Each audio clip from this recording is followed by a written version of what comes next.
We don't publish the recording. We use the recording so we get a transcript, and so we can do a quality review, we could do a retrospective. If something brilliant comes out and we want to do a clip, we'll talk to you before we publish it. This is really just a way for us to document the proceedings that we're in. So these sessions are brought to you by the Prometheus Project. That's this group that we're forming. You're all going to be invited to our We Lead Global community, which is a community forum.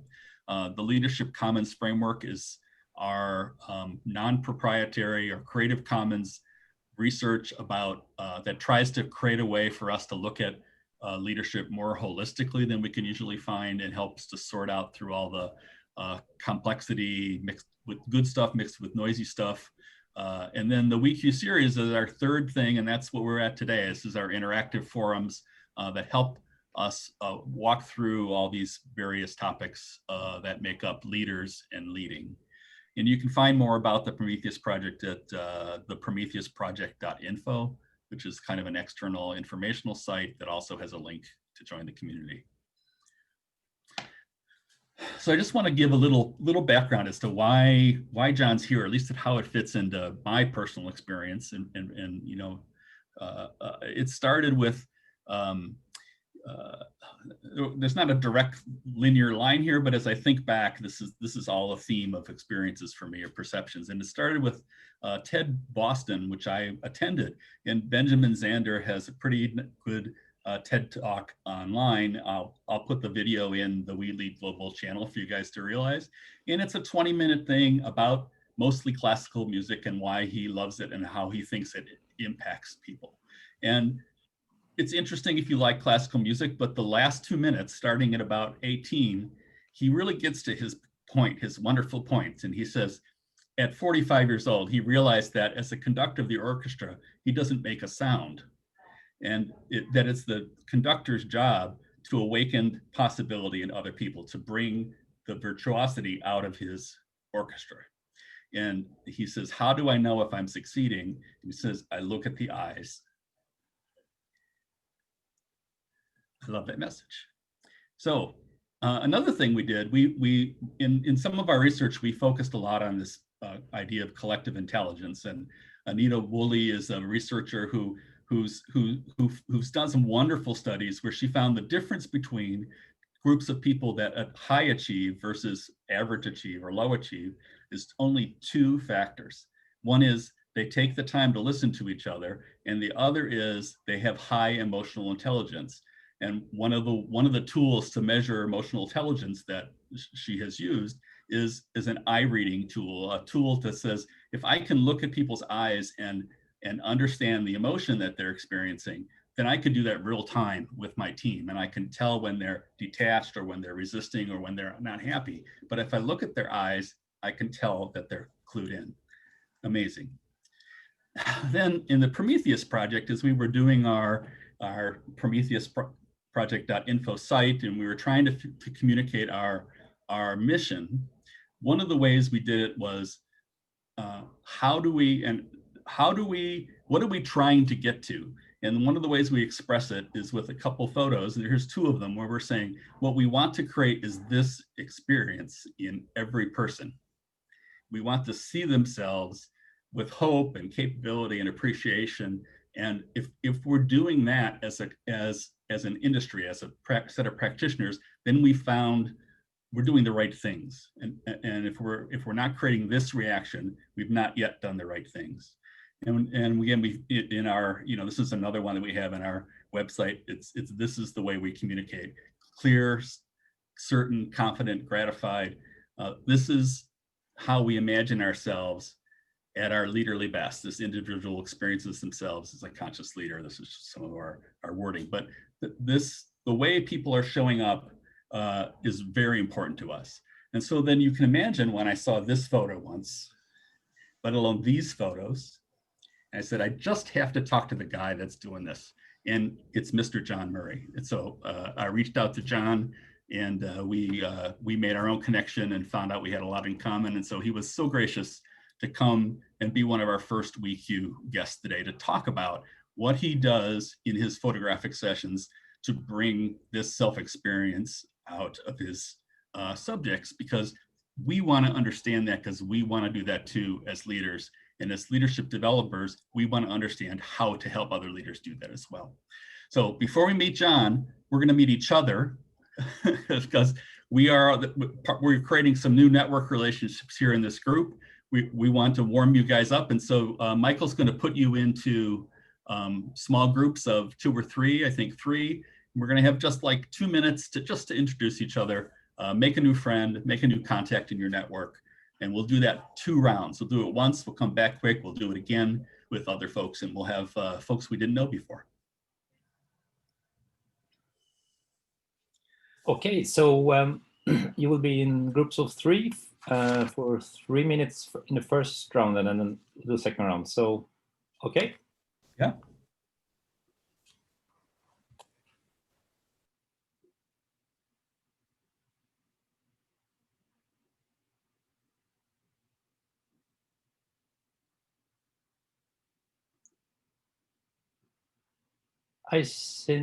Sinead, I will put you in a room. 1 second.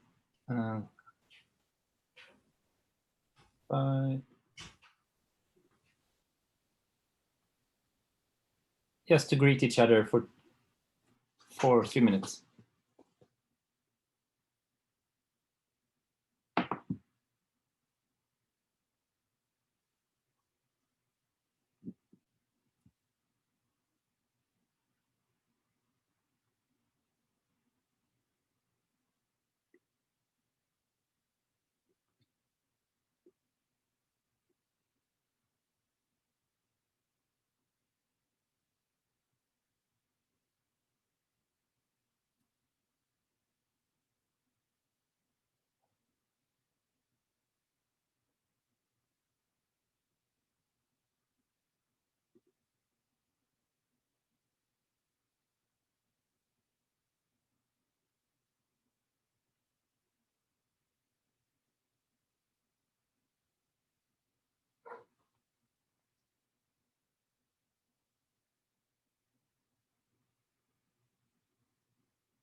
Oh.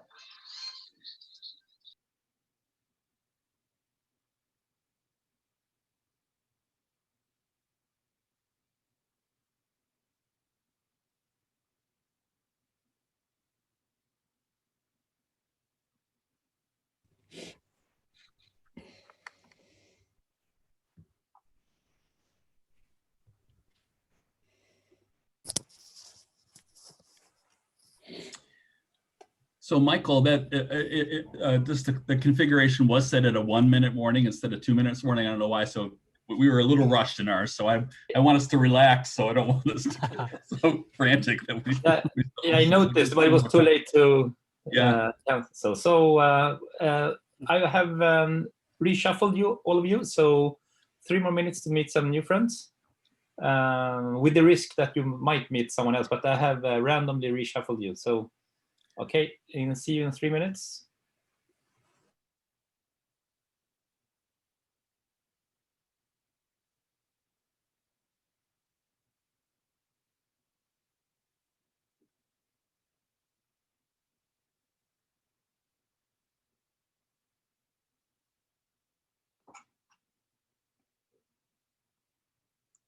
Set timer 90 seconds. Okay, 1 minute and 30 seconds and counting.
Welcome back. I see a lot of smiling faces here. You had great sessions, I see.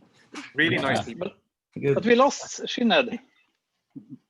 Oh, you lost someone. Yeah. Yeah. I think her Shined. connection dropped. Okay, I'll be watching it to see if she's rejoining. I have to reshare my screen, I think. Now you're probably getting it, I think.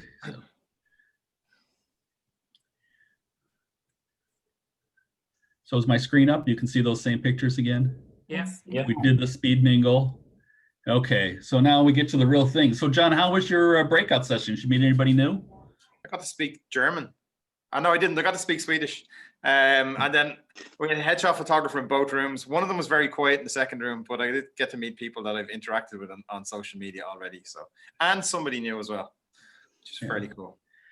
So, so John, you know what you're going to talk about next. So I'm not going to try to jump into your topic. Yeah. But how did you get focused on this thing? I mean, what brought you to the point that you have something to say to us today?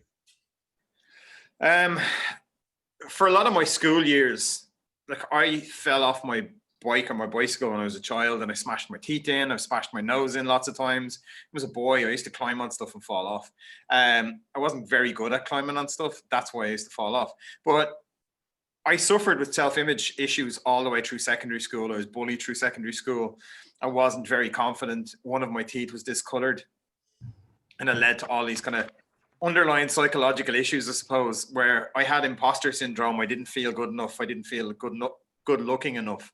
I don't want to give too much away because some of this is in my talk, but I took up photography as a hobby. And then in 2014, I trained with Peter Hurley, the top headshot photographer in the world. And that was as part of a journey. I was an ambassador for Canon. I had lots of other cool stuff going on. I was shooting magazine covers. And when I met Peter, something flipped, really flipped. And it was a discussion I had with him that made me realize, and through an image I'd taken as well, I'm going to realize that you need to be photographing the substance of the person rather than the superficial. So what's on the inside and how it manifests itself on the outside. And we can alter that. And through that, and through talking to Peter, we realized that people don't know what they look like. You know, there's a big difference between how they think they look and what they think everybody else is seeing. And there's reasons that they don't like themselves, and there's reasons that there's things going on there. And my background is medical.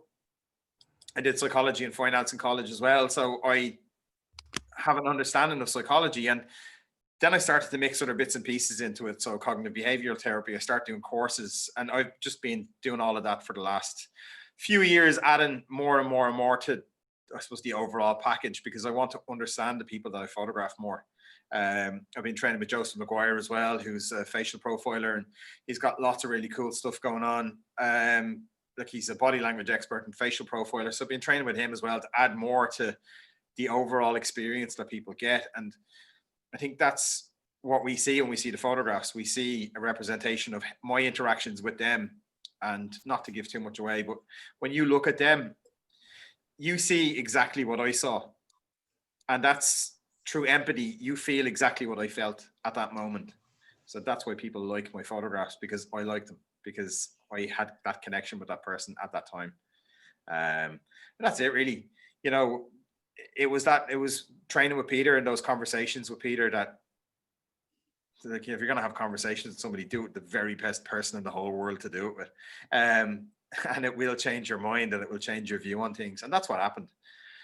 And I suppose over the last 6 years since I trained with Peter, 6.5 years now, yeah, my world has turned upside down, and my work has turned upside down. So it's gone completely different. Yep. Okay, great. So I'm gonna the way it's gonna work. You're gonna share your screen if you're gonna use a couple slides, or you can just talk however you want to do it. When you're done with part one, I'll say a couple things to introduce the breakouts, and Michael will put us into the breakouts. Cool. These are back to front, so it's not how we see ourselves well, it is how we see ourselves in the world, but it'll all make sense in a minute. Can I get everybody to mute as well, or we can mute everybody just so that I'm not hearing bits and pieces?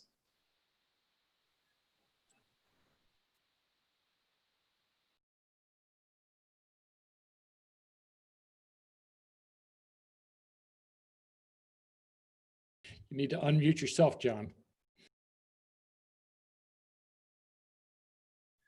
John, we can't hear you because you're muted. Can you hear me now? Yeah. Thanks, Don.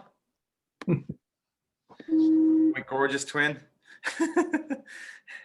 Okay, so I already said the whole substance over. Can everybody see this, by the way?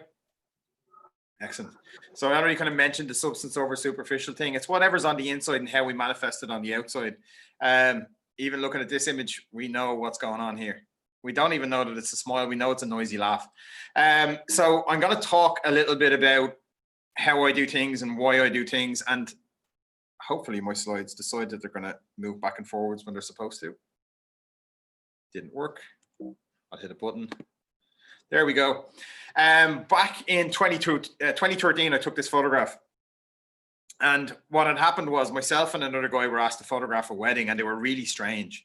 She worked for L'Oreal, and he's a film director, but as creatives, they were weirdos. And they decided they didn't want any photographs of him getting dressed, of her getting dressed, didn't want any photographs of the church, didn't want any photographs of the cake being cut, didn't want any photographs of the speeches. They basically didn't want any photographs of anything except posed photographs of them outside the hotel, even though they got married at 1:30 on the shortest day of the year, and it was already dark by the time we got to the hotel. So myself and the other guy, Dave, decided what we'll do is we'll bulk out the images by photographing all the guests, because we literally had 12 pictures of them outside the hotel. And Dave decided to photograph all the women under this big, huge, wide soft box that made all the light nice and soft and glowy. A few headshot photographers in here know what I'm talking about. And I used the beauty dish, which is like a dinner plate that was very, very, very close to this man's face. And I photographed all the men, and I got really interested in images with cool light. I got really excited when I'd seen the image on the back of the camera. Dave knew what I was looking at. He knew there was something going on. And this image changed how I view people through my camera, because it's all about that connection. Before, I didn't really care. I was photographing models and stuff, and they'd look off into the distance and look interested, you know, or they'd look beautiful and just put that fake smile on their face. And I didn't really care. It was what the client wanted, and the client got what they wanted. But when I took this is a connection between me and him, and it was about that substance over superficial thing. And again, like some of the guys here have trained with Peter as well. So when we trained with Peter Hurley, he teaches you to look beyond everything. Look at the exact muscles that are moving in the face. Look at how the light interacts with the person. Look at how the person is interacting with you. Do things to distract them from the fact that they're having their photographs taken. And one of the things that when Peter, he was doing some work at Microsoft, and there was a lady named Anna Rowley who was a corporate psychologist. And Peter and Anna had kind of crossed paths once or twice within the Microsoft space. And Microsoft had said, look, we have Peter Hurley in the building. He's the top headshot photographer in the world. It's like $1,500 just to stand in front of his camera. Would you like us to pay for headshots for you? And Anna said she was so stressed that she was planning on coming down with tropical skin diseases so she wouldn't have to have her photographs taken. Like, she would love to say that she used the coping mechanisms that she uses to teach people to get over stresses and anxieties, but she didn't. She just started freaking out. She was going to leave the country and everything. And then all of a sudden, she said, you know what? I just went and I had my photographs taken and really loved the experience. And once she realized that she really loved the experience, she wanted to figure out why. So they put this thing together called psychophotology. And it was a study of both the psychology and the photography together. They both parted ways because Peter's an Olympic sailor. He's the top headshot photographer in the world. He runs Headshot Crew, and he's just... And Anna's the same. She just got a million things going on. But the concept was always still there. And there's no reason that every single photographer in the world shouldn't be adding photography and psychology, cognitive behavioral therapy, and all the other bits and pieces that I add into my business in, because all it's doing is making you connect better with the people in the photographs. This guy's name is Brian, by the way, and he's huge on my wall at home, and he follows you around the room. And he ended up absolutely everywhere.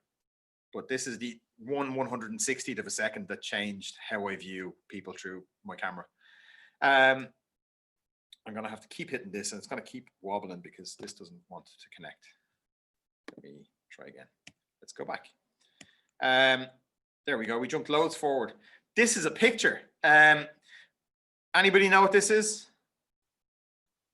Everybody's saying beach ball. Okay. This is going to be in here twice. This is about opinions. If I show you this and I say what, and I cover all of the sections except the red section, I say, what color is it? And you say it's red. Are you wrong? No, because based on the evidence, it's red. If I cover all the sections except the purple one and show it to somebody else and say, what color is it? And they say it's purple. Are they wrong? No, of course they're not. Based on the evidence, it's purple.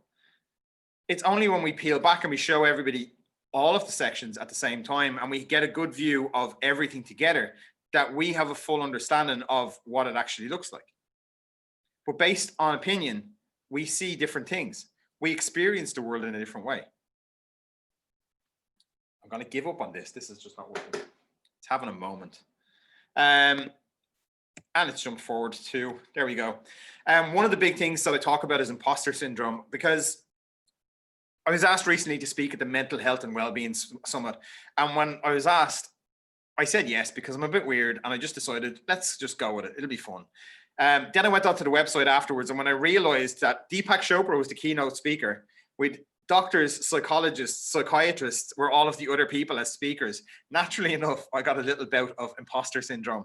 Now, I had to remind myself, hold on, this is very serious. The people running this take this very serious. You know, they're not just asking me because they need a class clown somewhere in the middle of it. They're asking me because they see value in the things that I talk about and the things that I do.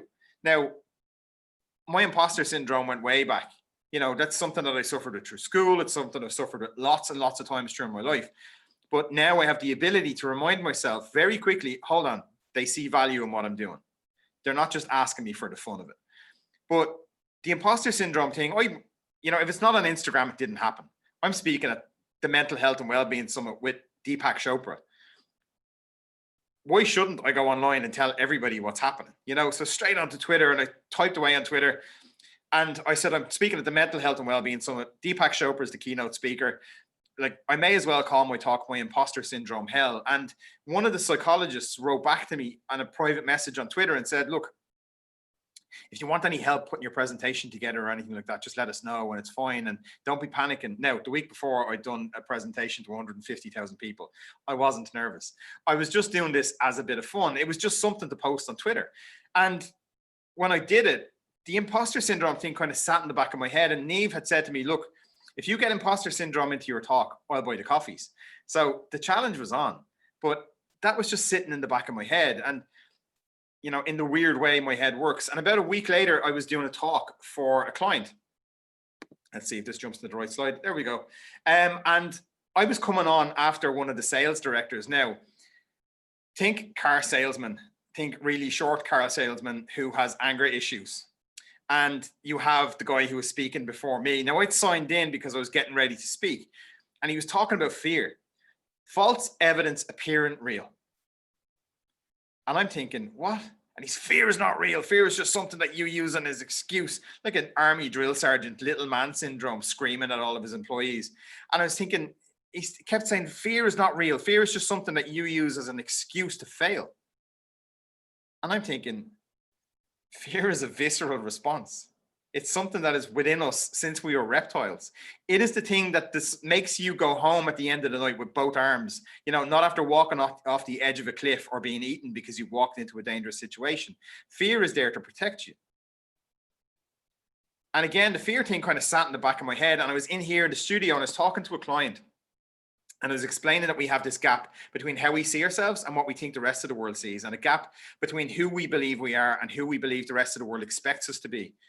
And the client was arguing with me because sometimes they just don't want to stick their head out and look weird and do other stuff. The headshot photographers know what I'm talking about.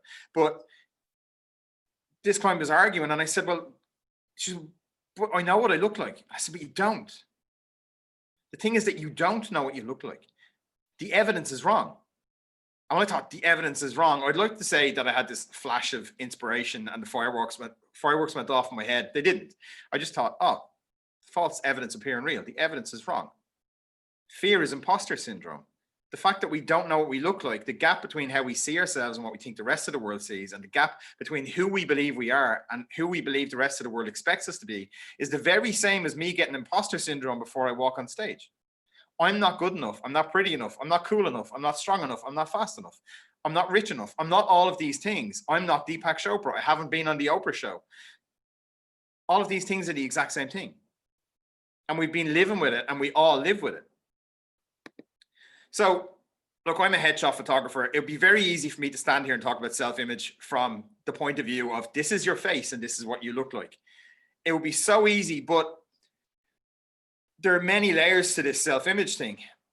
And one of them is societal self-image, or your sense of social entitlement.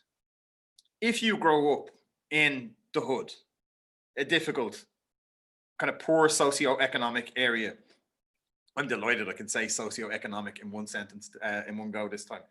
The last time I tried to say it, it went all over the place. If you grow up in one of those areas, everybody you know is on social benefits. Everybody you know is a taxi driver, they work in construction, they're carpenters, they're plumbers. You know, that's what you see for yourself. So not only is your self-image what you think the rest of the world sees, but it's what you think they're expecting of you. And it's monkey see, monkey do. We don't want to step outside the flock, because if you do, you might be ridiculed, or you might be attacked, or you might be bullied. And we don't want that. We want to protect ourselves by huddling inside the flock. I'm hitting off my microphone a fair bit. So one of the things that we do is we just blend in. And we constantly blend in because we don't want to stand outside that zone. We don't want to be different. If you're from a really affluent area here in Ireland, we have Dalkey and we have Killiney, and you might be from somewhere like Connecticut, you know, from a nice area. You might, if everybody you know are lawyers, your parents are doctors, you know, everybody is an academic, everybody has gone through college. Well, then chances are you're going to follow that, because comparison is the thief of joy. We need to be like everybody else. It's that gap between how we see ourselves and what we think the rest of the world is expecting us to be, or who the rest of the world is expecting us to be.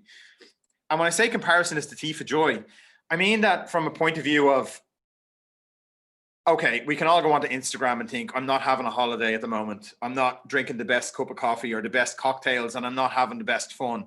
And I don't wear the same watches as all of these influencers. That's one area of it.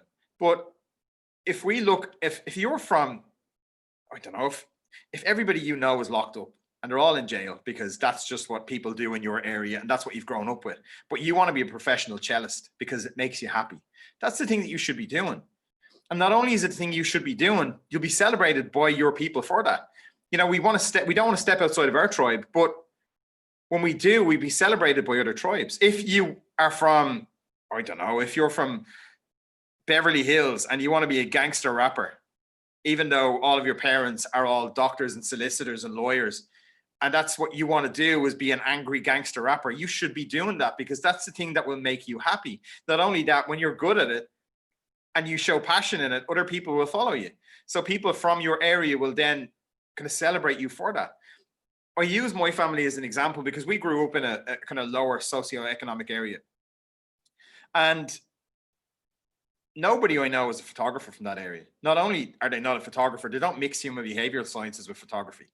My sister she started out as a hairdresser and a stylist and then decided to open her own business. And now she's gone back to college to train as a digital animator. She wants to make movies. And my brother's a barrister. Some of his friends stand in front of judges just the same way he does. But he's doing it and getting paid, and they're doing it and having to pay people like my brother, because that's just the way people from the area are. You know, we don't fit the mold, but we're not ousted and we're not ostracized and we're not picked on because we're different. My dad worked in a TV studio. He worked with actors and comedians his whole life, and they were celebrated. And we were able to see that they were celebrated. So it didn't make us feel uncomfortable to step outside the regular zone of all of these people that we grew up with. We're moving to the next one and too far forward. This is something that I thought of about 3 o'clock in the morning. So I put it in as my own quote. Your story is something that you should be telling on reflection, not something that should be told to you before it happens. You don't have to do what everybody else has done. You don't have to be the same as everybody else. 7.5 billion people on this planet. Every single one of them are different, and we're all supposed to live a different journey. We're not supposed to just mimic what we see in other people because it's comfortable and we know how to get there. Again, it comes back down to that gap between how we see ourselves and what we think the rest of the world sees, and the gap between who we believe we are as opposed to who we believe the rest of the world expects us to be. If you look at Superman, There's a great thing if you ever get to watch the movie Kill Bill, you probably get the monologue. It's David Carradine's monologue on YouTube. It's there somewhere. And he talks about superheroes. Spider-Man. And I referenced this with the likes of Giselle Bundchen and all these kind of models and stuff. When you see that photograph, something had to happen to that before she became the person that you see before you. The same as Spider-Man. Something had to happen to Peter Parker before Peter Parker became Spider-Man. He had to be bitten by a radioactive spider before he became cool. But when you look at Superman, Clark Kent is Superman's critique on mankind. We blend in. We don't want to show people the superpowers that we have, all of the amazing things that we do every single day, because first of all, we don't really recognize them as great. They're gray space. They're something you do all day, every day. You care for your relatives. If you're a parent, you made a human. Not only did you make a human, you teach that human to walk, to talk, to find food, shelter, water, to be kind, to be caring, to do all the things that it takes to be human. And you teach them those skills with the knowledge that they will go on and teach those to somebody else. Not only do we do that, we care for elderly people. At the moment, with COVID going on, we're taking care of our neighbors. We're taking care of everybody around us. So all of our superpowers, we use them every single day, but we don't see them because vision by its very nature is external. You see happiness, but you reference it as something that somebody else has. You don't know what you look like. Not only do you not know what you look like, chances are you've never seen yourself truly happy. You've seen other people happy, but you've never seen yourself truly happy. On that bombshell, I think we're going to go to another breakout room so you can all have a discussion about how weird John was and how he's changed your life so far, which didn't happen. I just rambled for a few minutes. And then I'm going to come back and I'm going to switch to the opposite side of that self-acceptance gap, how we see ourselves and what we think the rest of the world sees. Yeah, so before we go into the groups, Michael, when you find yourself in your group, we don't have a work assignment for you. We don't have a person to lead the group. You're going to have to, among yourselves, kind of get over that discomfort of how do we engage here, and then just relax with each other, like you've met at the pub for 20 years and you're getting together and you say, hey, did you see that show that John just did? There's two things though that I'm not going to put you in a box to do these things, but just that might be things you can follow. There's something he said that caught you, that resonated with you, that you think there's some possibility there, some good there. So what is it that you liked, and how do you see it as useful potentially? Share that with each other or try to explore that. That's one option. The other option is when I hear John talk about that I don't see myself, I'm doing all kinds of things that are maybe positive, or I'm feeling like I can see the imposter syndrome.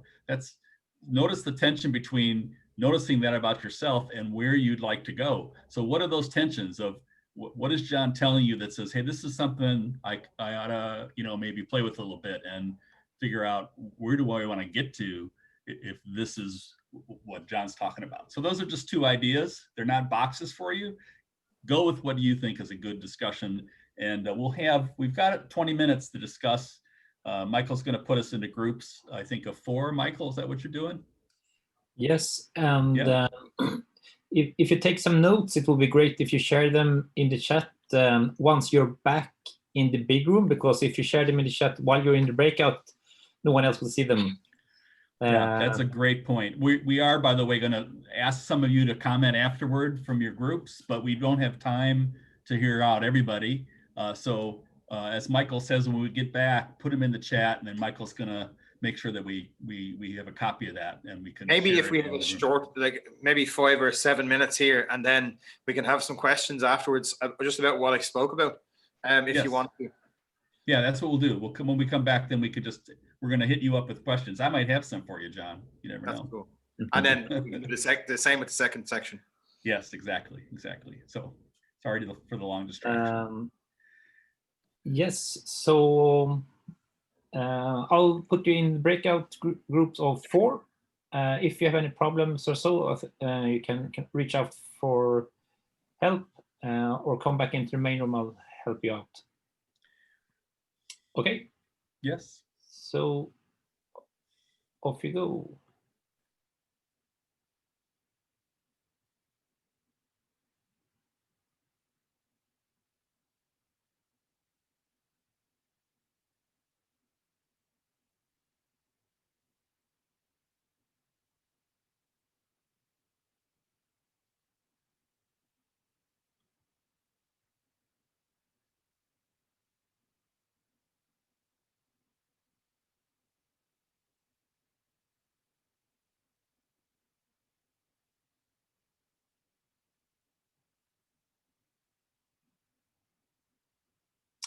Oh, welcome back. You dropped off, I think. Michael, I'm sorry, I'm bouncing around. My signal is really bad, and I'm just trying to move around to see if I can figure out where I'll get the best. So John just finished his first part of the talk.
Michael, can you hear me? Yeah. Oh, You've- I've resorted to the phone. I've tried 2 different devices in 2 different locations. I've resorted to my phone. So, Yeah. Now it seems to be a good connection. yeah, don't know what's going on. The phone is on top of the laptop, which are both using the same Wi-Fi, but Okay, so I think you dropped out during the first kind of introduction, and then John had his 15-minute talk. So you missed it, I think. I did. I missed it. I caught the end of it, but I have heard John talk before.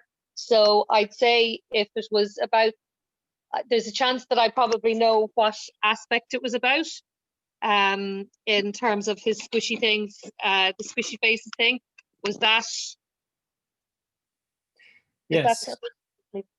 So yeah, so I'll put you in a breakout room then. Yeah, sure. Yeah, thank you. 1 second.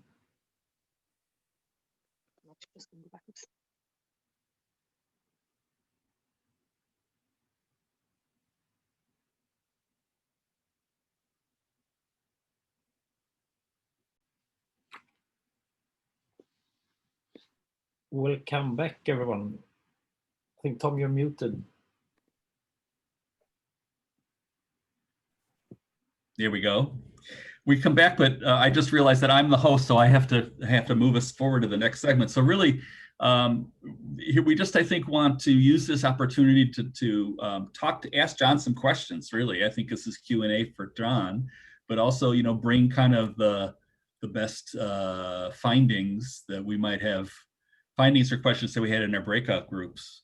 And I'll just start us off for our group, who, you know, we talked about a little bit. And here's one for you, John. We were talking about the picture that I showed before. You have it's a African guy or a black guy with a top hat on. Yeah. It's a wonderful picture. We want you to tell us the story about that hat.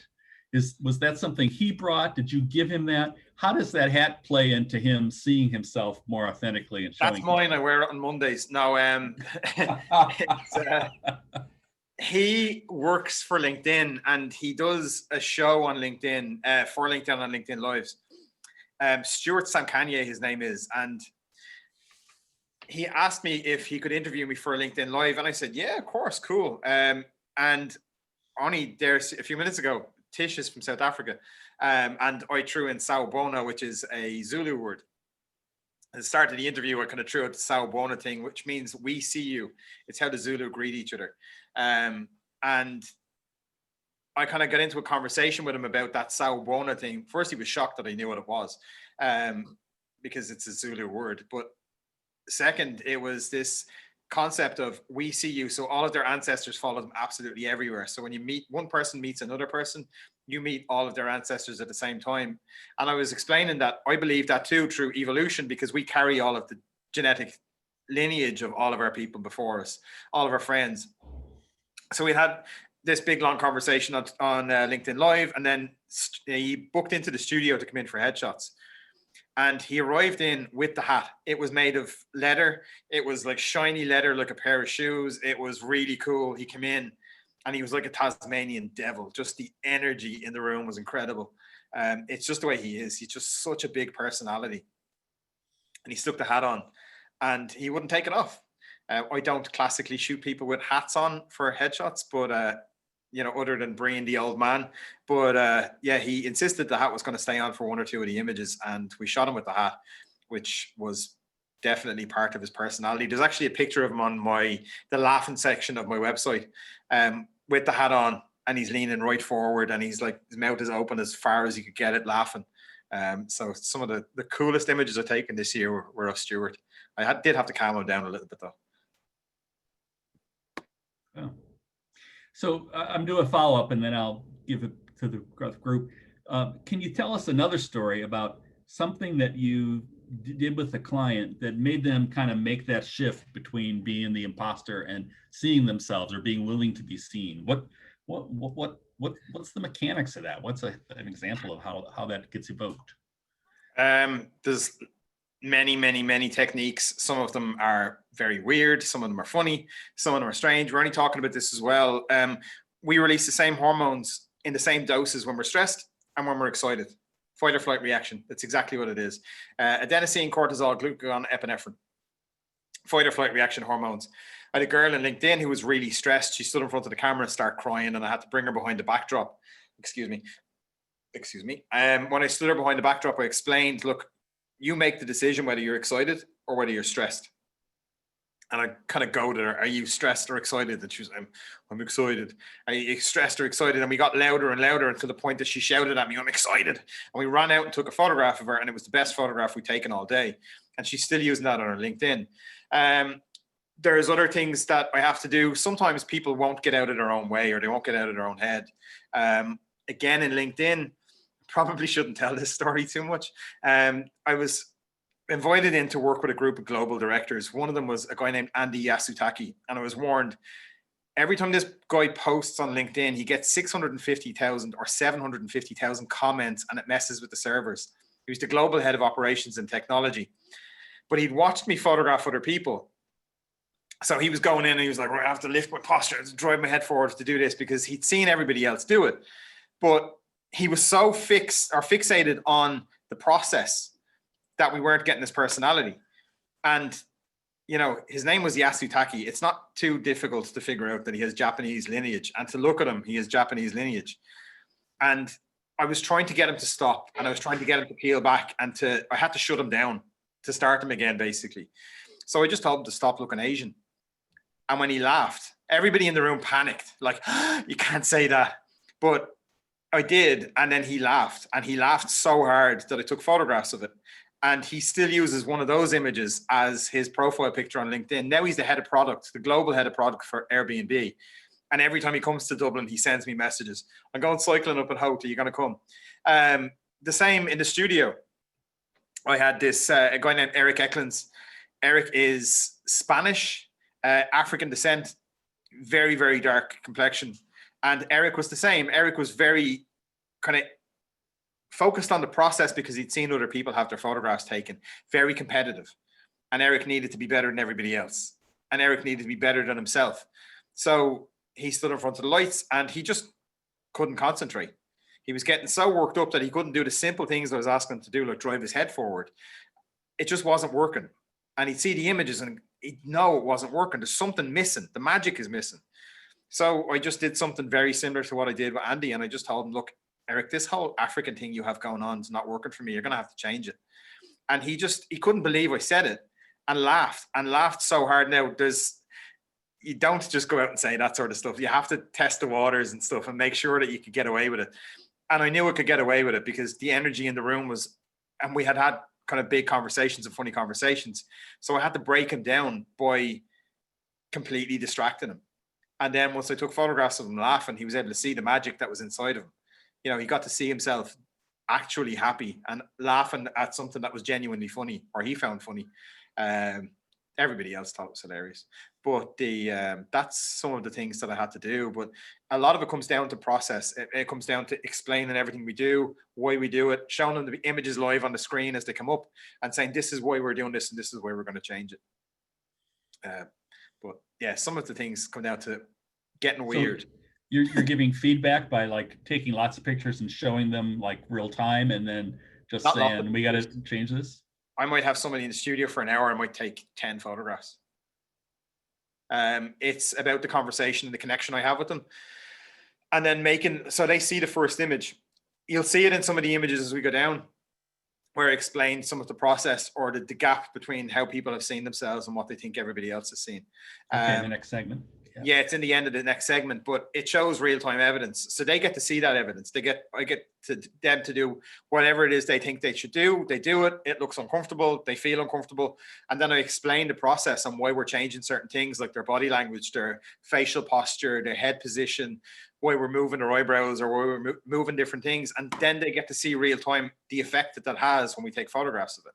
So they might be in here for 90 minutes and we might only take 10 or 15 images, but it's the process that's between that is I suppose where the magic lives.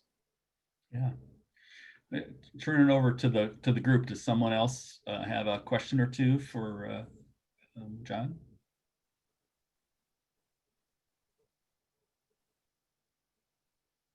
Just John, you made a statement at the end there about we've never seen ourselves happy. Yeah. Why have we never seen ourselves happy? You don't know what you look like. You can't see yourself. We only tend to go and look at ourselves in the mirror when we think something needs to be changed or something needs to be. Exactly. And you think you look like that. Yeah. You don't. You're the only person in the whole world who sees that image because it's the wrong way around. If you've ever seen a candid photograph of yourself at a party or something like that, and the photograph is taken and you look at it and you go, oh, I really like that. You know, that's the kind of version of yourself that you see that's true and authentic and you believe that. And that image, you don't go looking for the one thing on your face you don't like in that image, because everybody has one thing on their face they don't like. I'm going to talk about that more, but we don't go looking for it in that image at a party where you were 10 points deep and you were having the best fun of your life and somebody took the picture even though you didn't know it was being taken, so you didn't pose for it. And you relate to that version of you in that image. In that case, you've seen yourself genuinely happy. But how often do you see that? As opposed to the opposite, where you see yourself posed and uncomfortable and looking weird. So the evidence, the overwhelming evidence is that you are not pretty. And you're not funny and you're not strong and you're not cool and you're not all this other stuff, because the overwhelming evidence says that this is what you look like. This is the bad thing, you know, and we tend to forget those candid photographs of ourselves that usually end up as our Facebook profile pictures, if we're all honest, because it's like, yes, I got one. But we don't look at it and we don't see it enough for it to override the old evidence, you know? So, any more questions? One more. Oh, Sinead, got to turn your mute on. There you go. It's Sinead. Hi, John. How are you doing? Sorry. Hello, Sinead. How are you? I'm not too bad. I'm not too bad. We had a very interesting conversation in the breakout room, and it brought up the idea that spurred primarily by the Holy Catholic Irish guilt thing of looking in mirrors and don't be spending too long there. And that's all about notions about yourself and your vanity and your ego and all of that. And then somebody else in the group said that actually it wasn't confined to just Holy Catholic Ireland, that within the Islamic faith, that there would also be that element of a shame or a disapproving element of looking at oneself and examining oneself and seeing oneself. And I wondered if you have ever come across in the studio or shoots or whatever, just across the board when you're working, if there is some sort of cultural or belief system element that hinders our being able to accept and acknowledge the image that we have. I know, as you say, it's only us that sees that singular image because it's our eyes looking at it in reverse, but that same thing of looking in the mirror and owning what's there. I don't know if it's like cultural, definitely, but it doesn't matter where you're from. The culture is there, and it's a habit of, you see, you know, we've had eyeballs for 90 million years. We've only had cameras for 200, and we've only had mirrors for 180 years, like glass-based mirrors. So technology versus nature, you know, it's not within us to be able to see ourselves. We're not supposed to be. So in that respect, you know, still it's a psychological kick in the teeth for us to be able to see ourselves. And it's wrong. I'm going to talk about all of that as we go through, but I'm going to explain that in proper detail. But I don't think there's, the Islam thing, I photographed people who are Muslims, and like, I had one lady again in LinkedIn. She walked in wearing a hijab, and I'd been warned you can't make physical contact with her, no handshakes or high fives, because it's part of her culture. And I said, okay, grand. And she came in the door waving the hijab around, dancing and singing to soul music, and just, I didn't know what was happening. And she was so cool. And I photographed her, and the images were amazing, and she was just really cool. She was happy to see herself. You know, I think,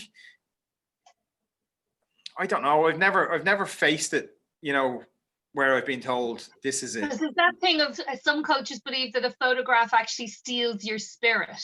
Yeah. And I know that when you pose, it's like you lock it down.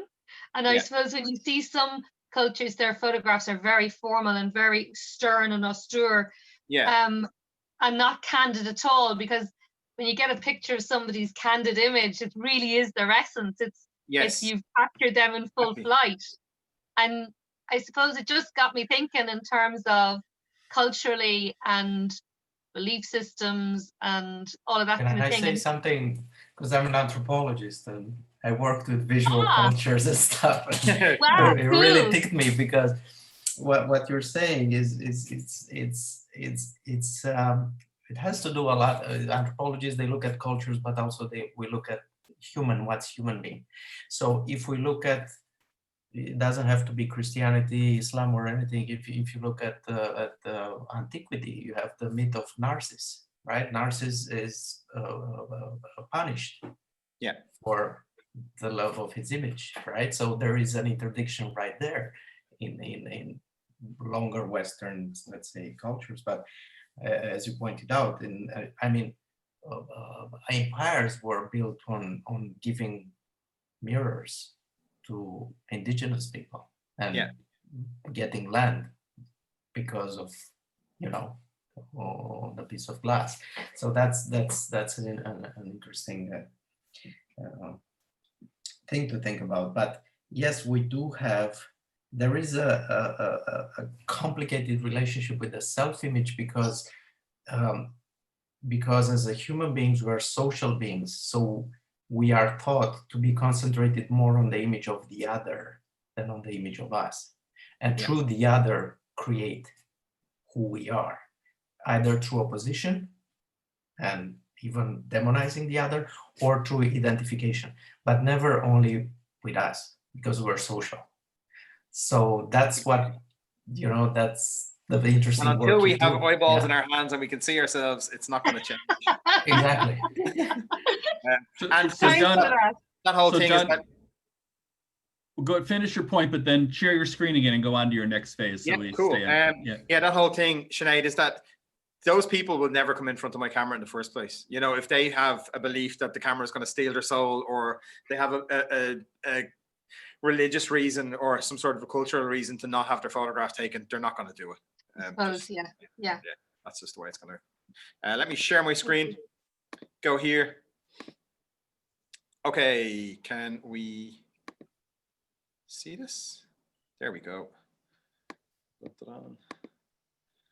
Lucky I didn't have my bank balance up on that when I was sharing it. Okay, so again, we're back to this gap between how we see ourselves and what we think the rest of the world sees. And this whole thing is about the fact that you don't know what you look like. You just physically don't. There's no earthly way you know what you look like. Again, until we get eyeballs in our hands, we don't know what we look like. For 90 million years, we've had eyeballs. You know, for 2 million years, we've used empathy as part of our communication skills. 200 years ago, we got cameras. And 180 years ago, we got glass-based mirrors. So for 90 million years, we haven't been able to see ourselves. So we shouldn't know what we look like. The only way you should see yourself is in a rippled puddle outside a cave when you're getting water. That's the only way that we're supposed to, in nature, see ourselves. So when you think about it, you think you look like the person that you see in the mirror, but you don't, because you're the only person on the planet that sees that image. And then when you see a photograph of yourself, it's the wrong way around, and your brain says, what's wrong with that? Why do I not look like me? I know what I look like. I look like the person in the mirror, because based on the evidence that I see every single day, that's what I look like. But you don't. So when you're looking at that photograph, your brain is trying to figure out, because that's what we do. That's what evolution is. It's solving problems. Why do I not look like the person that I know I look like? I know I was there when that photograph was taken. There's something wrong. So you seek out one thing on your face that you don't like, and you pick on it. And again, it's that false evidence appearing real, even though fear is a real thing, and it's not this thing that salespeople should be using. And I think I just broke my microphone. Less hand gestures, John. But the evidence is wrong. It is false evidence appearing real. This is Umpele Kelagwobe, and when I trained with Peter, he showed me this image and he said, what do you think of her? I think, Jesus, she's beautiful. And he said, when she was in his studio, he was taking photographs where he brought her out and stood her in front of the computer screen, and he said, look, this is what we're doing. And she shouted at her husband on the couch in the studio, I hate my face. She was Miss Universe when that photograph was taken. This is Gary Talbot, and Gary grew up here in Dublin, and he was walking down a shopping street, a pedestrian shopping street right beside my studio, and he met Tyson Beckford, the international supermodel. And Gary asked for a selfie, and Tyson said, are you a model? And Gary said, no. He said, do you want to be? And he said, okay. Within weeks, he was earning €12,000 a week, walking up and down runways all over the world. Gary stood in here and told me, I hate my face. I said, Gary, I take a hammer to my face to look like you. And he said, no, I really do. I had Bell's palsy when I was 12, and I still see a deficit on one side of my face. But I have moles on the left side of my face that I really like. So if Gary Talbot and Miss Universe have issues with how they look, you know, what chance do the rest of us have? At the moment, there's about 10,000 Google searches every single month. There is 9.34 million YouTube videos and 8,500 people per day asking Facebook the same thing. And it's, am I ugly? This is the search bar in YouTube. Am I ugly gives us 9.34 million YouTube results. This video, this girl says, am I ugly? Please be honest. People tell me all the time, or people tell me I'm ugly all the time. I just want the God honest truth from you. Am I an ugly girl? Or am I an average girl? Or am I a pretty girl? Now, the comments underneath were absolutely disgraceful. But what she doesn't understand is that, and some of the comments didn't understand, is the fact that the camera doesn't see what we see. The camera on her laptop is probably 16 to 24 millimeters wide, like a landscape photographer's lens. So as she brings her head forward towards the camera, like my hand now, it becomes fish-eyed and splayed. So it's making her face look longer and her forehead look bigger, and her ears disappear off the side of her head. There's a massive difference between what the technology is seeing and what we see. Right now, I have about 600 watts of light on me, just so you can see me in some sort of a fashion that is, you know, decent. I use about 800 watts of light to photograph every single person who walks into this studio, because the camera has massive failures. But they don't understand that. And the other thing is empathy as well. Is this lacks empathy. The comments lack empathy because they don't have to see her respond. They don't have to watch her face respond. What we do is we mirror what we see. We have cells in our brain called mirror receptors, and they teach us to copy what we see in other people to be socially appropriate. If somebody's happy, you bring your energy level up to theirs. If they're sad, you bring your energy level down to theirs. And if you say something that makes them feel uncomfortable, you feel uncomfortable. For you to know, actually, it's time for me to apologize. But this is my image. Look, am I ugly? Right. I have a bump on the side of my nose. My nose is slightly bent. I have a heavy eyelid on this side. My ears are fairly big. One's lower than the other. I have a massive chunk missing off this ear. My ear, my wife never saw for years until I pointed it out, and she sleeps on that side of the bed. But the only thing I see when I see photographs of myself is this side of my lip hangs down very slightly.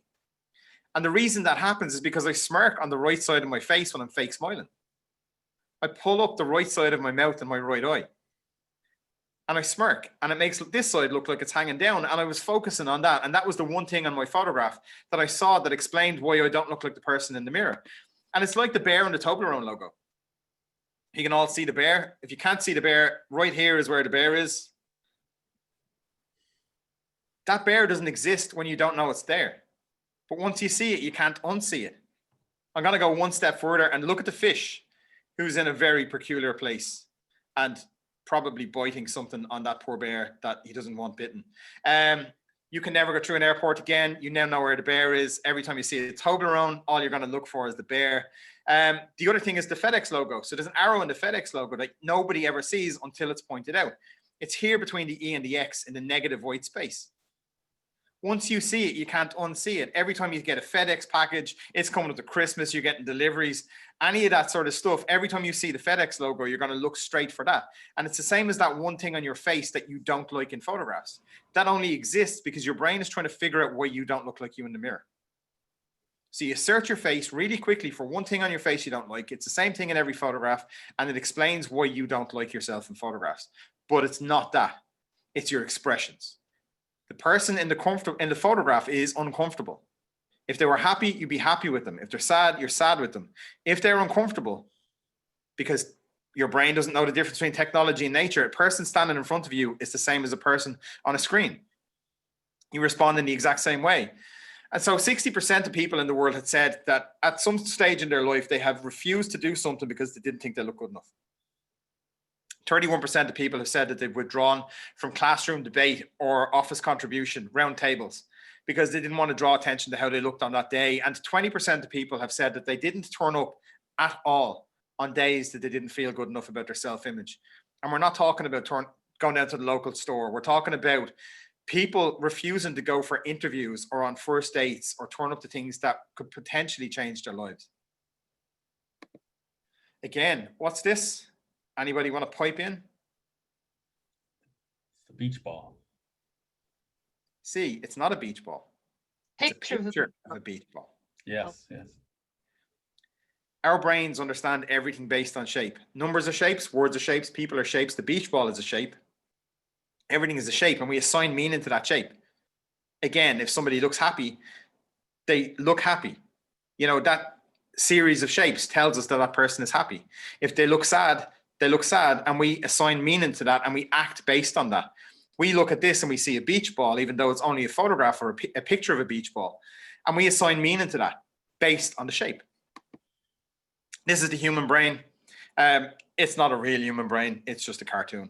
But up here, this is the neocortex, the bit that looks like a walnut. That's the logical thinking part of the brain. That's the bit of the brain that deals with problems. It figures out stuff. It's the intellectual part of the brain, the bit that the word sapiens come from, thinking about thinking. This bit here that looks like a hearing aid around an egg is the limbic system. So it's the emotional center of the brain. And down here, the bit that looks like a strawberry or a walnut whip, if you're from Ireland, that is the cerebellum. So we've got three brains, evolutionarily speaking.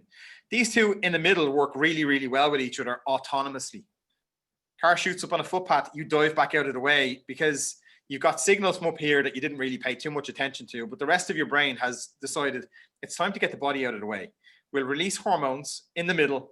We'll send a message down to here, and the cerebellum is the bit that steers the ship. It controls your breath rate, your heart rate, and basically everything else that is vital that you don't think about. And your brain is blind and deaf. It doesn't understand the difference between something that is real or something that is imagined, because it only responds to external stimulus. So sight, sound, smell, taste, touch, and active memory. So if you think about something that stresses you out, like going for an interview, sitting down with your mother-in-law because she's really stressing you out, any of that sort of stuff releases stress hormones. Any of those things you can imagine or you can experience again and again and again in your brain by thinking about it, because your brain doesn't know the difference between it actually happening and just thinking about it. That's why we get stressed before we do talks. That's why we get stressed before we go for interviews or go on first dates. Because we're stressed because we don't know the outcome and we're telling our brain that we're already in it. Again, shapes. These are not faces. They're a series of shapes that represent different things like fear, happiness. And based on the eyes, the mouth, and what we should be looking at is the lower eyelids and the eyebrows, but they don't have eyebrows. We understand what those shapes mean. Again, more evidence to the fact that we just understand shapes. Again, here, not only do we see faces because of a phenomenon called pareidolia, which comes from the fusiform gyrus, a part of the brain that's just above the ears, we understand this series of shapes and what it means. Is it a face? It is a face. What does the face mean? The first one looks gleeful. Its lower eyelids are flat and the corners of the mouth are pointing up towards the sky. That's a smile. The flat lower eyelids tell us that that is gleeful. It's a genuine reactive smile. Now, it's an electrical meter. It can't possibly be happy. The second one is your drunk friend who smirks out one side of his face when he's got a few drinks on him. It looks like the silly friend. And the third one, somebody just used to clean up the toilet. So that's why the eyebrows angle inwards, the lower eyelids are flat, and the mouth is narrow and flat. So based on that, it looks pissed off. So we're seeing emotion in stuff. Not only are we seeing emotion in it, you know, or seeing faces in it because of pareidolia, we're seeing emotions as well. Now, this is Guillaume Duchenne. This is the sciencey bit. He was a neuroscientist back in the 1840s. He was studying muscular dystrophy. He understood that the nerves worked on electrical impulses. So naturally enough, I'd imagine after a night on the beer, he decided what he was going to do to try and study people's faces was to electrocute them from the outside. Now, you wouldn't get away with that in Ireland, because if you tried to get away with the likes of that, you'd be told, I will, yeah. And in Ireland, I will, yeah, means I definitely won't. So he got electrical probes and stuck them to this poor old man's face. And it does stuff. And then he did it again, and we got that smile that your friend does, you know, when he's got a few drinks in him. Then he got this. And based on the muscles that he was touching and the nerves he was touching, different things happened. And then he did this. This is an image that nearly everybody sees and laughs or smiles or feels good looking at, even though it's a science experiment. What's happening is he's squeezing up here, which is called the canthus muscle. When you squeeze the canthus muscle, you release endorphins into your brain. Your limbic system releases endorphins. So you feel good. A genuine reactive smile or a Duchenne smile. These things are exactly the same. I think I've already mentioned this to somebody else. So on the right, you see Spider-Man. And on the left, you see Giselle Bundchen on the cover of a magazine. I've shot fashion. I know that there was probably 30 people in that room with her when that photograph was taken. Something had to happen to Peter Parker for Peter Parker to turn into Spider-Man. Did I mention this already in the first section? I did? But basically, they're the same, because something had to happen to her to become that.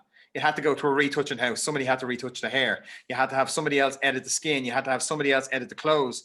You know, you had hair, makeup, you had all sorts of stuff going on. Something has to happen to him. And in the same way, the Superman thing. Superman is cool. Superman is you. I did the slides the wrong way around, so it's okay. You got to do it twice. So people always want to know this. Why do I look deranged in my photographs? This is what you're doing in your photographs, people. Don't do this. He looks like he sniffs the seats on buses when strangers get up. We stand in front of the camera and we're stressed out. So our body is stressed and our body says, back away, pull your head back because you don't want to be here. Hold your eyes open so you can get a good view of the whole room. Oh, you need to smile because you're in front of a camera. Smile his mouth, so I'll move my mouth. And then we do this. And then we wonder why we feel uncomfortable looking at the photograph. You wouldn't sit next to him on the bus. And we do that. That's a social smile. So you've got two smiles. You've got a smile that's a genuine reactive smile that's based on hormone release. That runs from the tips of your toes to the top of your head. It's everywhere within you. Then you've got a social smile, and the social smile is the thing that you do when you stand in front of the camera and think, I have to smile. So your body, everything about you says, I'm uncomfortable. But you're trying to compete with that with your logical thinking brain by going, haha, I'll trick them by moving my mouth. And then you look like this guy. Don't do that. This is Jonathan. He was on one of my slides earlier. Jonathan is a neuroscientist. He's a neurosurgeon. And he walked into the studio, and this is the actual evidence between the gap between how people see themselves and what they think everybody else sees. I said to Jonathan, just do whatever it is you think you should do. I wouldn't let him play with Lego, never mind my brain. He looked 12, but he looked uncomfortable. His top lip is completely flat. His lower eyelids are a little bit curved. He doesn't really have any expression. His head is back. His posture is not very strong. Some of these images are unretouched, so they're straight out of the camera, just cropped for the presentation. That's not what he looks like. This is.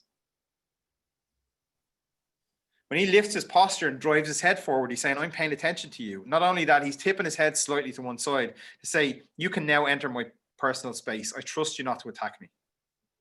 Then he has a genuine reactive smile on his face. They're like two different people. And they were only taken 10 minutes apart.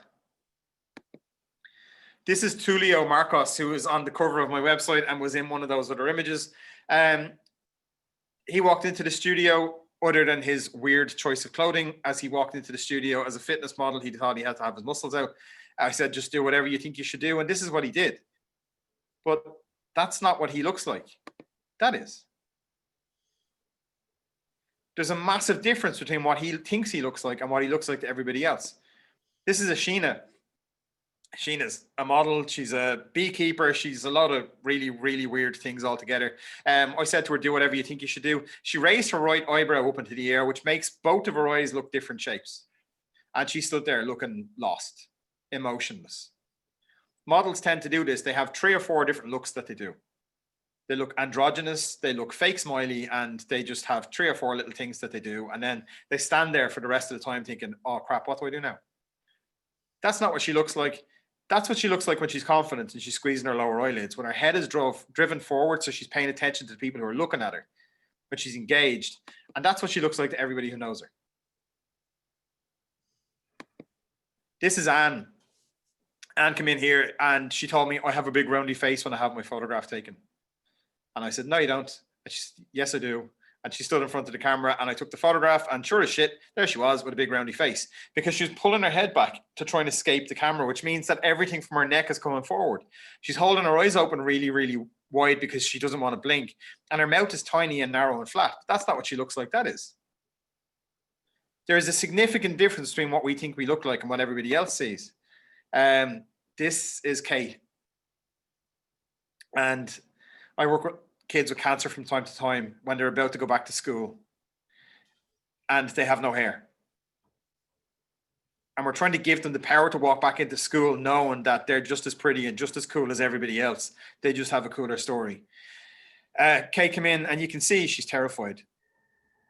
She's got huge big eyes. Her mouth is flat. She's pulled right back. So you've got lots of extra skin underneath her chin. Her posture's all over the place. This was the first photograph we took when she took her bandana off her head. My job that day was to make a little girl laugh, and I did, and that's the difference. Thankfully, she has a lot more hair. And on one trip to the hospital when she had won an award and I went in with her, she told all of the nurses that John has a strip club next to his studio and he drilled a hole in the wall so we can look. That is a true story, and thankfully she's okay and has lots of hair now. This is Patrick Schaefer-Michaels, and Patrick is married to a retired NFL football player. He's a retired lawyer. He has tattoos. He's got lots of cool stuff. And even before being gay was legal in Ireland, which is a crazy thing to still say, he had started coaching and development sessions and counseling and psychotherapy sessions within a corporate company for the LGBT community, even though it wasn't even legal to be gay within in the land of Ireland. And we're talking back in the 80s. That's not what he looks like. I just said, do whatever it is you think you should look like. He looks like an angry John Malkovich. He was holding his eyes open. He just looks stressed. I can see people laughing when they see the resemblance. That's what he looks like when he looks confident. And that's what he looks like when he looks really cool. You know, I used to attribute this quote to Bo Bennett until Bo Bennett told me that Bo Bennett didn't say it. Beauty is nothing more than self-confidence applied to the face. When you see somebody in full flow of themselves, or when it's somebody that you know and you've known for a long time, when they're happy, you're happy with them and they look great. You know, that's all it is confidence. Beauty is only confidence on the face. I think to round these things out with how you walk and the skin you wear is your decision. Why not embrace it? Because what other choice do you have? And I think that's me. It is me. Any questions? Are we going to breakout rooms? Are we all going to discuss self-image? There's Jonathan again. We're going to breakout rooms. Just 10 minutes. Cool. I think we're running a little long. You know, we all have our own questions. I'm reminded of something has to happen for us to look different. That's my takeaway slide. Okay. And so what is that thing and who does it, me or them? Both. Send us away, Michael. Okay. So 10 minutes. Yeah. I have reshuffled the rooms. I'm going to have to leave. My apologies. It's Tish. Thanks, Tish. Thanks, Tish. Thank you. It was great meeting you guys. Excellent Might Thanks, have to reshuffle the rooms again. Thanks. I put into the chat the link to the We Lead Global site where we'll get some more stuff from John, summarize some of these points and share. We can have the opportunity to do that offline because we can only reflect so much. And tonight when we go to sleep, we'll think even more. So definitely. Let me see. Oh.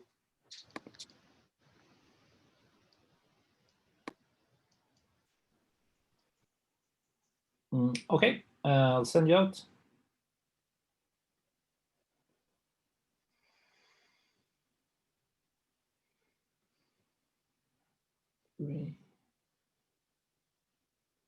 Okay.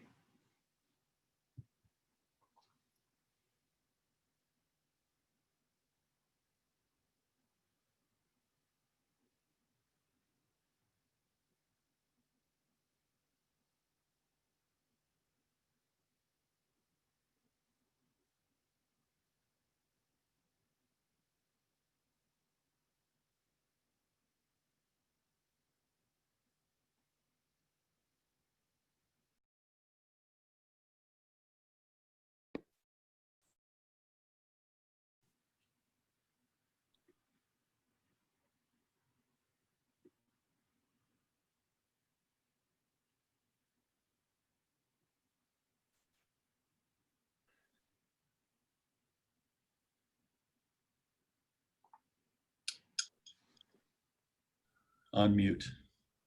Yes, now you can hear you. Yeah. So here's this is the screen I did for our just getting back together. We just have a short time. I put this evidence based on there, not realizing, really having heard John's thing before, but I think the evidence is in the photograph was part of what I heard you talk about, John, in your speech. And in my lead up to it, it was the evidence that I wanted to see in another person's eyes if I'm actually bringing out from them their kind of natural stuff that you do in the photograph. So I love this little guy. So I think my question for the room is a little bit about where are you now? What is something that you're experiencing in your own self, or your, you know, what is your key thought? What is your takeaway that you might look at the world differently, or you might try some new way of working with your clients, even if you're not a photographer, even or the people you work with, or your family, or whoever it is that you want to focus on.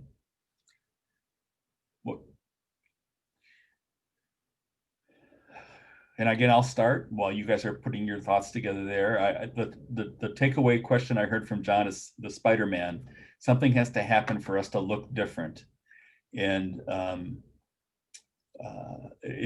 I want to see that evidence of the result of that change. How do you set up the rapport and the trust and it's really what do I do, but really it's not my control. I think it's the other person who ultimately has to something has to happen for them that they need to do to look different. And so kind of my takeaway is probably just to pay more attention to, in my interactions with people, what is it that I have to be for them to invite them into that different sense of who they are. That's not too philosophical. So. That's definitely, it's true, and it does work. You know, like I said, it is evidence-based, and the brain is blind and deaf, so we respond to sight, sound, smell, taste, touch, and active memory. You know, so we're responding to people who are standing in front of us. If somebody's having a bad day, you bring your level down to theirs. You know, if somebody's having a good day, you bring your energy level up to theirs, and you can do things all day long that do stimulate positives within you. Gandhi said, "So selfish is mankind, you can't do for another without doing for yourself." Or in turn doing for yourself. He said it more elegantly than I did. But you can do things like I went into Starbucks before a meeting one day with a girl from Romania, actually from Junior Chamber. And the girl behind the counter had a long red plait, and I told her she looked like a Disney princess. Now, when she laughed and she felt cool, and her friends all thought it was really cool, Laura laughed, I laughed, but I felt better for that. You know, it's little things like that that you can, I don't know, just having good people around you. And making sure that you're one of the good people that is around somebody else. You know, we can all lift each other. You know, so you're stimulating change in people around you, even just by being positive. And, you know, it stimulates change within you too.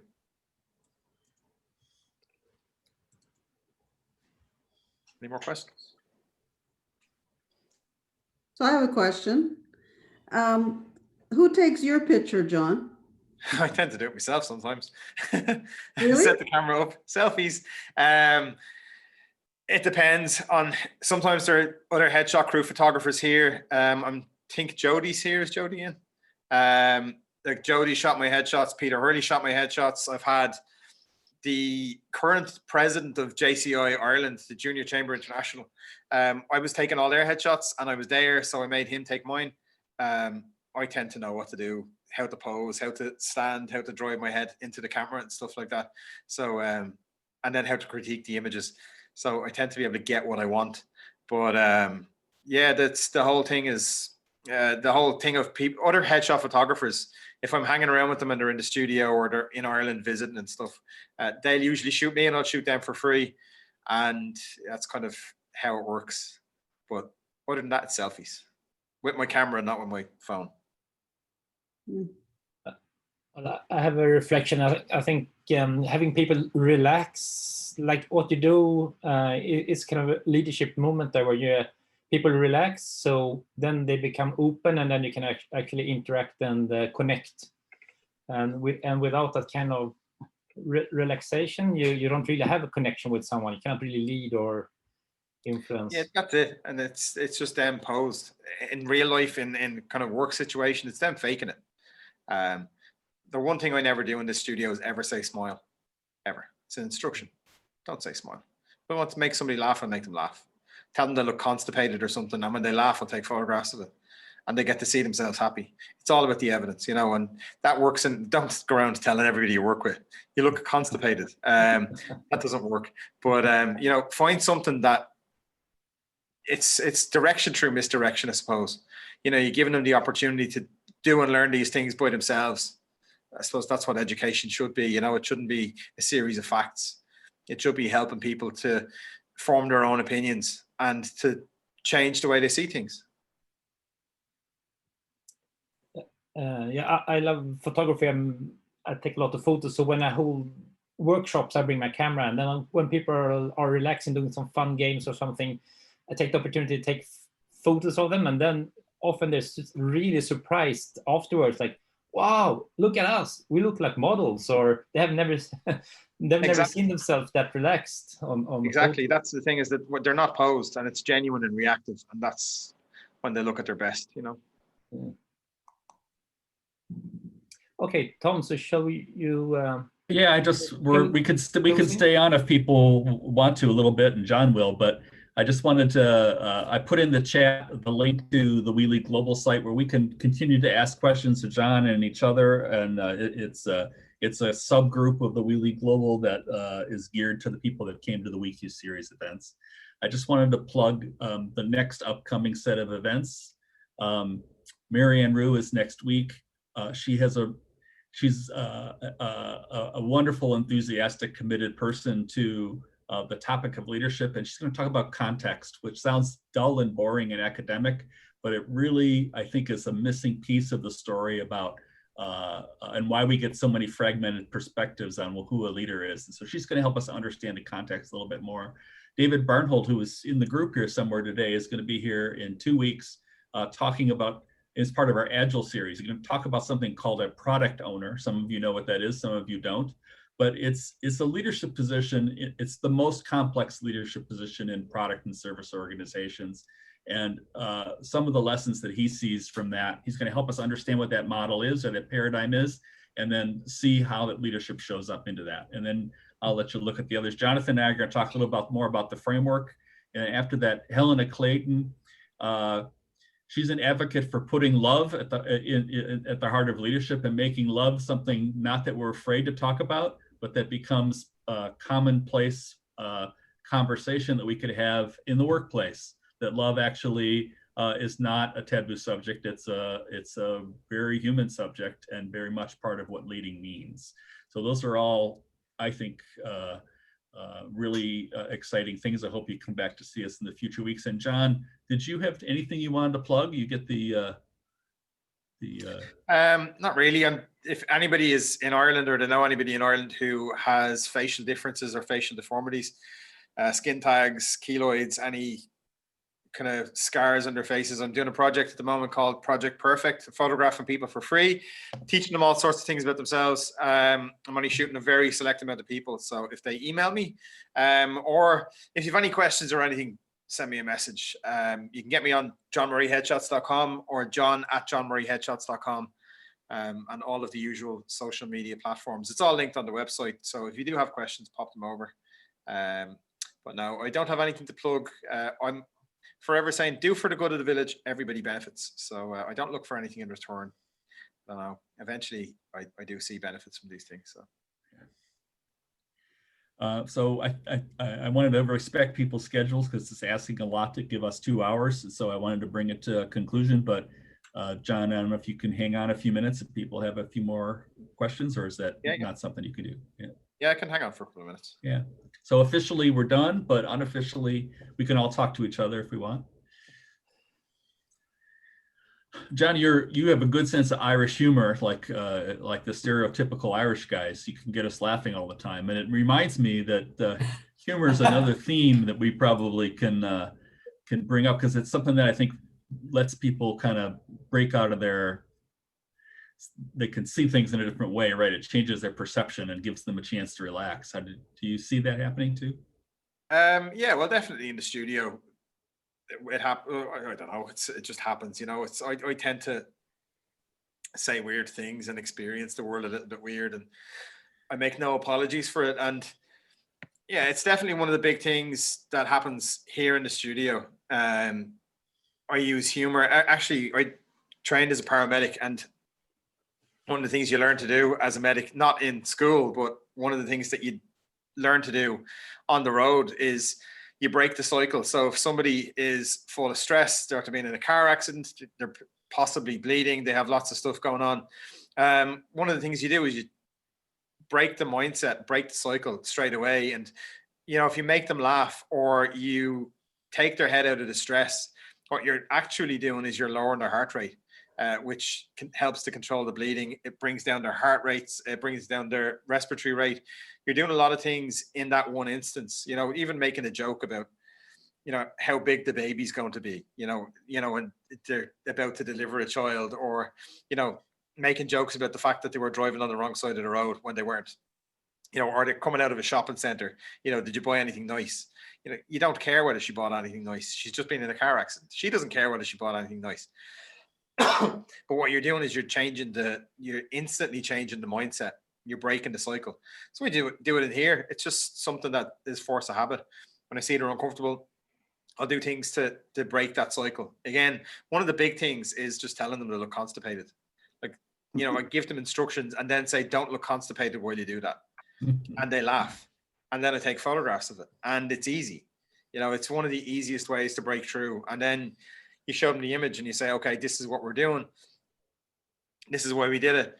And then you can continue on that cycle then, you know, just make them laugh, take photographs, make them laugh, take photographs, until you get them into a psychological position where they're ready to just stand in front of the camera and do whatever it is that they need to do. Some of them start critiquing themselves actually when they come out. Oh, I needed to push my head forward a little bit more in that picture. Let me go back in and do it. You were terrified 10 minutes ago. You were telling me you didn't want to have your photographs taken 10 minutes ago. Now you're going back in for more because you're not happy with your head position. You know, it's and it all comes down to the humor. You know, it's just something cool that you can get away with. John, I wanted to say that I really like the way on your website that you sort of encourage people to have a picture taken, and maybe in 3 months or 6 months to come and have another one, and to sort of keep doing it. And I like that idea, because I think if you had a nice picture of yourself and then you had another one taken, you'd start to really change the way that you think about your image. You'd sort of evolve along with the photographs. So exactly. I really like that. It's a great idea. Yeah, it is. It's like, but again, it's the evidence thing. You know, the evidence, you're desensitizing yourself to having your photograph taken. And on top of that, what you're doing is you're changing the evidence. You're saying, actually, hold on, I'm pretty. I'm better looking than I thought I was. You know, and every time I have my photograph taken, it's going to get better. You know, it's going to change. I know I'm going to get better. I know I'm going to look more confident. I'm going to look more comfortable. And I see that all the time with people.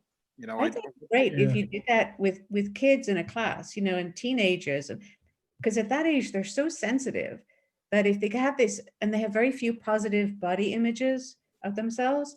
So if you start off with this idea of positivity, if they had like a positive photographic workshop, which actually could be your next project in schools, that would be a great session, you know.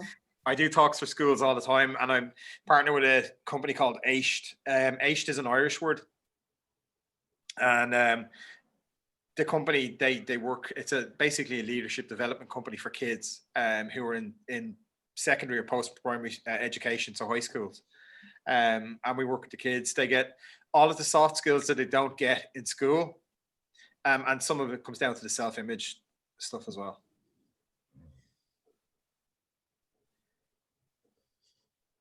I love that idea, Linda. You know, I can imagine putting your pictures up on the wall and just getting different feedback for yourself, right? Different evidence, as John would say. And then, you know, I can imagine myself catching myself an hour later saying, hey, I probably look pretty good now. And you would just never notice that because you find yourself in a relaxed moment or an authentic moment that you somehow can kind of just learn to tap into that a little bit more. I'm making this up, John, you're the expert. But. Yeah. Do you know, one of the things that people do is they ask me for screenshots, or they'll say, I need to send these off to my friends or my wife, I want to show them. But one of the things that they're doing in getting the image, especially when they use it on their LinkedIn pages or on their website, in places that they see it, if anybody here practices mindfulness, you know, if you have a mindfulness coach, like people engaged in mindfulness will have things like charms. It might be a necklace, a bracelet, and it's something to remind you when you're having a really bad day that, hold on, I do have value. And it's just something, a psychological trigger to change your mindset. But that lives through the image, because every time they see themselves on LinkedIn on their profile, even though it's only, you know, a centimeter in height, and they're commenting on somebody else's post, what they're doing unconsciously is they're recognizing the time that they were stressed. They overcame and did it anyway. And then the results were cool. You know, the fact that they are prettier than they think they are is constantly a reminder for them through all of their social media platforms. And that's, you know, one thing that we can do. It's pretty cool, you know. Can I ask you, have you noticed a difference when you're photographing women? We have all these complexes from women's magazines and like just the way that we're sort of told what we should wear and how we should act. Do you find the same way when you're photographing men? Do they men have less inhibitions, or are they the same? There's no difference. Men come in here, men cry just as much as women. That's it. It's like there's absolutely no difference, men or women. Yeah, there's just none. I'd love to say there is, but there really isn't.